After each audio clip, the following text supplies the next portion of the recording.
Bonjour à tous, bienvenue sur cette nouvelle vidéo qui est intitulée Mon expérience avec Duolingo. Voilà, donc Duolingo c'est une application d'apprentissage de langue où vous pouvez apprendre plusieurs langues dans l'application et qui a été développée depuis 2012 par Miss One Han. Voilà, donc c'est parti.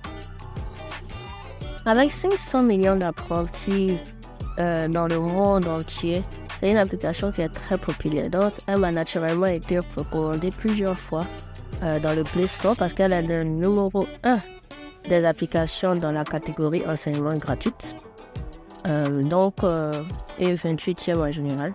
Donc, ça a été très naturellement qu'on m'a proposé de télécharger du Duolingo. Au début, je ne croyais pas vraiment, mais j'ai téléchargé pour essayer. Donc, ça fait 2 ans et 11 mois au moment où je tue cette vidéo que j'ai Duolingo. Ça fait près de 1000 jours, donc presque 2 ans. Je suis dans le cercle de série de 2 ans, non-stop, depuis le 2 avril 2021 que j'apprends non-stop sur Duolingo, sur la plateforme. Donc j'ai eu beaucoup de records personnels. Voilà ça devant vous. Donc j'ai réellement commencé le 2 avril 2021, mais j'avais téléchargé en mars 2021.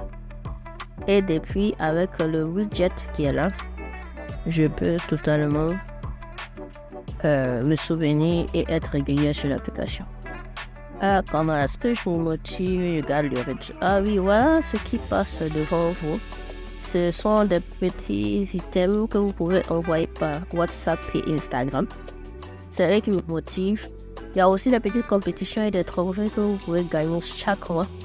Voilà, c'est ça qui me motive. Mais si vous n'aimez pas la compétition, bien sûr, ça ne va rien changer parce que vous avez des progrès personnels à faire. Et on vous le rappelle souvent. Donc c'est ça. Parce qu'ils ont constaté que les gens ne sont pas motivés pour apprendre la langue. Donc ils ont dit, il faut qu'on les motive en leur montrant leur progrès. Comment est-ce qu'on s'évalue dans Duolingo? Moi, la forme que je connais, c'est l'histoire. Parce que c'est vraiment la forme la plus complète d'évaluation. Vous allez voir, voilà un exemple en portugais.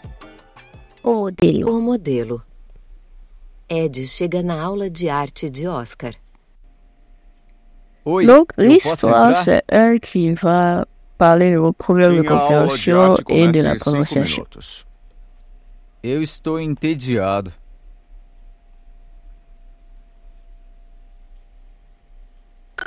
Voilà, donc il y a des QCM. Você não tem uma aula agora? Pour s'ennuyer.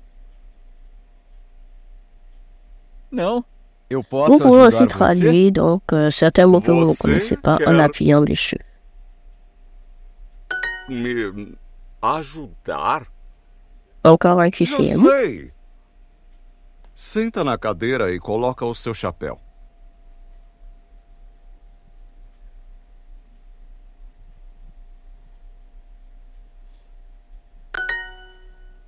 Está bem. Ed senta na cadeira e coloca o chapéu dele.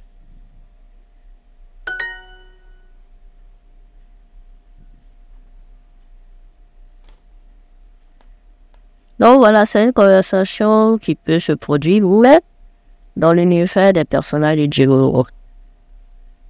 Voilà, parce que c'est toute une petite Eu vie qu'ils estou ont constituée entediado. comme un dessin animé. Donc, Agora Eddie est silêncio. prof de sport et puis Oscar est prof d'art. Por quê? Minha aula de arte começa em 1 minuto. Eu preciso de um modelo e os modelos não falam. Agora eu estou entediado. Silêncio!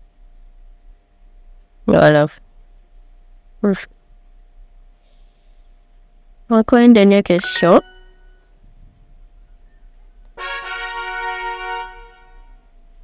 Donc, on a le système de vie ici. Et voilà, il me restait une vie. Alors, c'est tout dans la version gratuite. Donc, est-ce que c'est efficace comme ça? Donc, voilà la millième... A neta visita Dans le os millième avós. jour d'utilisation, voilà la leçon pour la période d'avoir 1000 jours. Vous allez voir, c'est une leçon complète. Donc, c'est surtout traduire cette Nós phrase. mentimos para ele e o machucamos. Et puis, appuie sur ce que tu entends. Donc, compréhension orale, compréhension écrite. Mais est-ce que c'est vraiment efficace pour parler une langue, c'est-à-dire entrer dans un supermarché et pouvoir commander quelque chose? Bon, il y a un peu de base de faire des demandes dans ces leçons-là, mais vraiment, elles ne peuvent pas remplacer un apprentissage plus poussé, je pense. Parce que ce sont des connaissances livresques.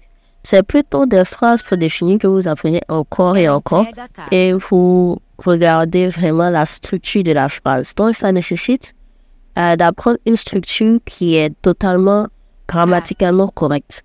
Donc, c'est pas comme en France. En fait, dans toutes les langues, il y a un registre familier, un registre soutenu. Donc, vous apprenez surtout le registre soutenu ici. Et normal, quoi. Mais là, le nouveau familier, bon, vous n'allez pas vraiment l'apprendre. Oh, c'est le niveau familier que vous allez utiliser pour parler à des gens que vous connaissez, vous n'allez pas pouvoir l'utiliser vraiment de manière naturelle. Parce que c'est une méthode d'apprentissage qui se base sur des phrases déjà faites et que vous apprenez encore et encore pour pouvoir comprendre la grammaire, la conjugaison correcte des mots.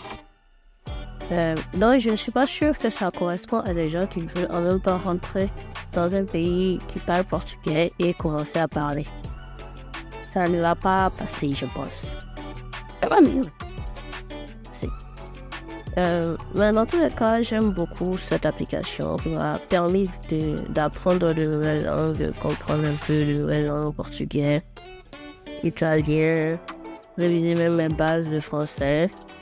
Même si je suis francophone de naissance, parce que quand on se met dans la peau d'un étudiant anglophone, les niveaux sont un peu plus difficiles. Voilà, donc ici c'est vraiment une connaissance livresque. Ce qui ne va pas arranger les gens qui veulent avoir des discussions plus poussées. Ce n'est pas fait pour ça. C'est une méthode scolaire, c'est pas la vie réelle. Mais ça me suffit parce que moi, mon objectif, c'était de découvrir le son d'une nouvelle langue, de découvrir